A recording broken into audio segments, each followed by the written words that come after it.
So in your fact sheet, you basically talk about the importance of being humble and staying in a place of humility. But you sing in front of thousands of people. You have all these accolades and fans. How do you do that?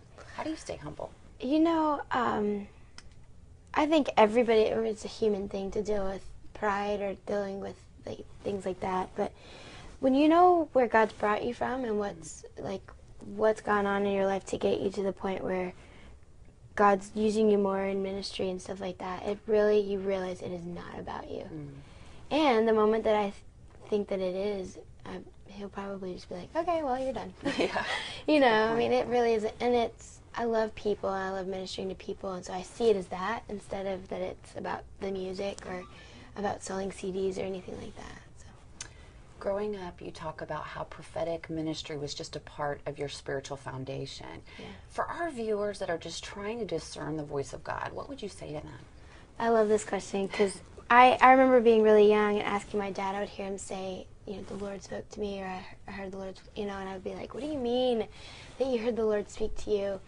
Like, did he come to your room or something, And my dad said, you just have to learn to hear his voice. And in John 10:27, it says, my sheep hear my voice, and I know them, they follow me, and they will not follow the voice of another.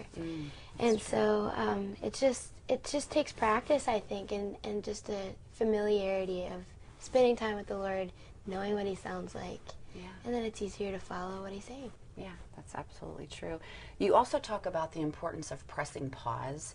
And I think that's one of the hardest lessons to learn in this day and age when we have Blackberries and iPads and just everything following us. How do you do that with your busy schedule, living out of a suitcase, constantly singing? How do you press pause? It takes a lot of discipline, I think, but I know when I've hit my limit that if I haven't spent some time and I just have to get away, my hotel rooms become my solace, my sanctuary. And even sometimes I'll just tell my band guys, I'm not going to hang tonight. I really need to just have some KJ and God time. Oh, good for you. So, you just kind of know your boundaries and your limits. Whether I was at home or traveling, I'd have to do the same thing because it's just, we live in a busy culture. Yeah, absolutely. Well, Kari Jobe, thank you so much. Yeah, it was great to meet Thank you. God bless you. Yeah, you too. All right.